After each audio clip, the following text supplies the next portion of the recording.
This is the Barbados Today afternoon news for Tuesday, April 24th. Thank you for joining us. I am Mary Claire Williams.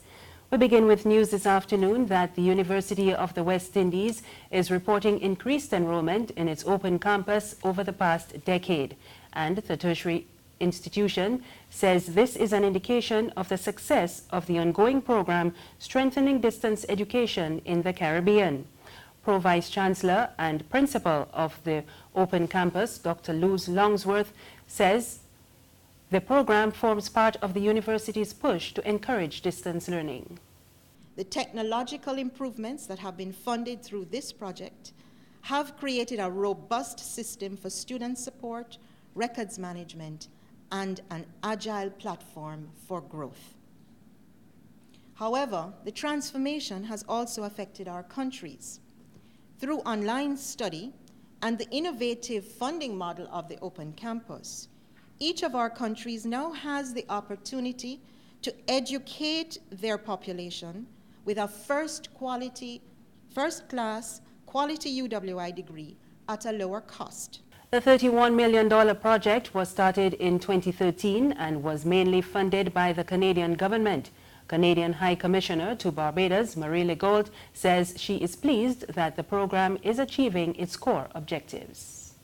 The whole purpose of this project was around 4 objectives, as we learned: increase the number of distance education courses offered, train faculty and advisors in the design and delivery of those courses, involve other actors, as Dr. Longsworth said, to ensure that these new courses responded to the market needs and that students would find employment afterwards, and set up the infrastructure around it, including an online virtual library.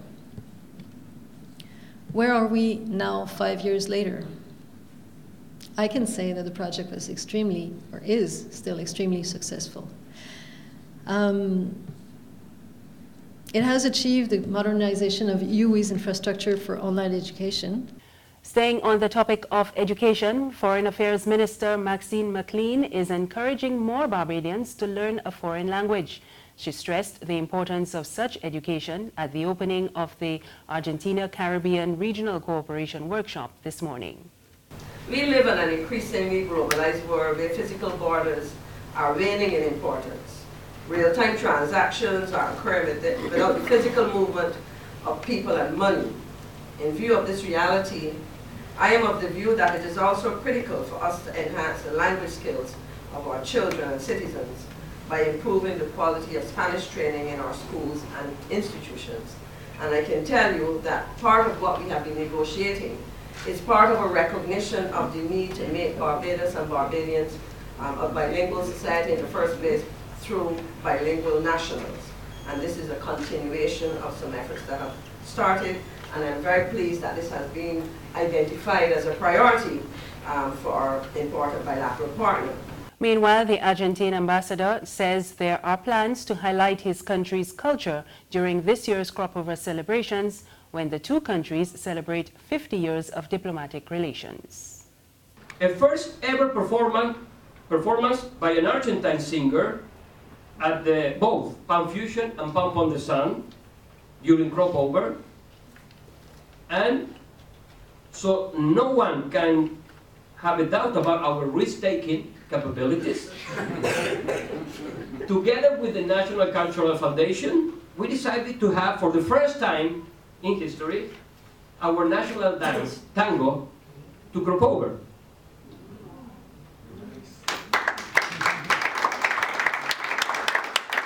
So, on August the 4th and the 5th, we will offer a series of tango shows and tango clinics in the context of regional market. Local health authorities say they are taking urgent steps to address a shortage of critical medical supplies at the state-run Queen Elizabeth Hospital. Chief Executive Officer Dr. Dexter James told Barbados Today that management is trying to secure the supplies from additional sources. I do know we're taking steps to try to get the drugs that are not available in the country from other sources, and we'll advise in due course. What about the surgery? Well, this is what I said. We are on urgencies and emergencies to ensure that whatever stocks that we have, we keep those for those. Elective surgeries are non-emergencies. I thought that was clear enough. Elective surgeries are non-emergencies, and if you have limited supplies, then you retain those for urgencies and emergencies.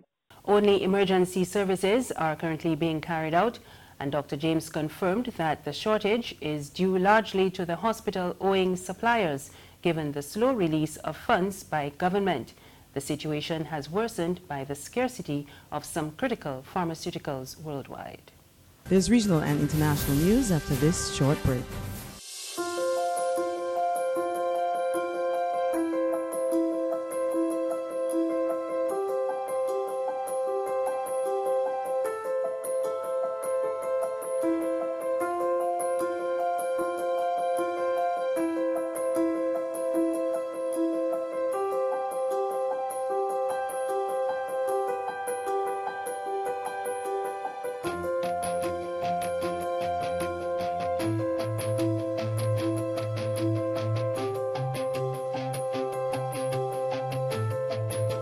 Barbados Today, news you can trust.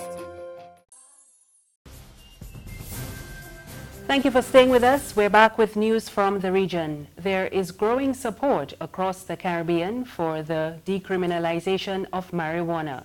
The latest comes from St. Lucia's National Security Minister at a recent cannabis celebration in Castries. We get the details in this report from HDS News. National Security Minister Senator Hermangild Francis has vowed to make the case in Cabinet for the push toward the decriminalization of marijuana. Some Caribbean territories have already decriminalized the use of small amounts of marijuana for personal use. The minister made an appearance at the 420 Pro-Cannabis March in Soufrière on Friday, underscoring his commitment to get the ball rolling on the issue. Weed Appreciation Day, or 420, is an unofficial celebration dedicated to the liberalized use of cannabis. Most definitely, and that is my aim. So to try my very best to make sure that I can deal with my colleagues and the leaders of the opposition so that we, as a joint decision, that we can do that. Dr. Marcus Day of the Caribbean Drug and Alcohol Research Institute called for a review of cannabis possession arrest cases.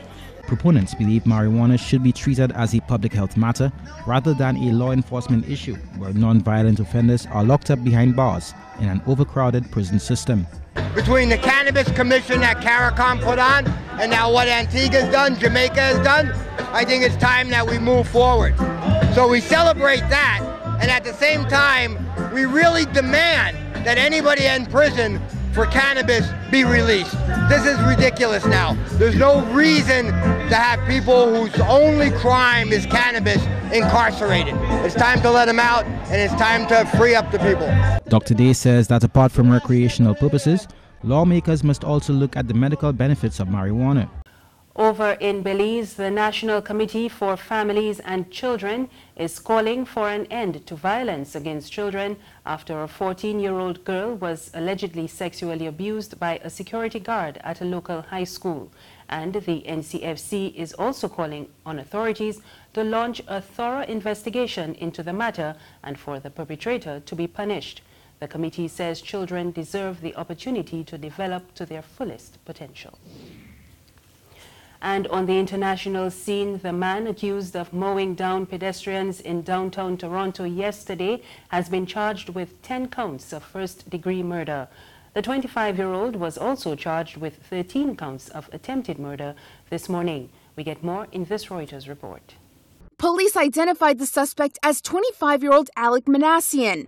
Acquaintances told Reuters he attended a special needs high school.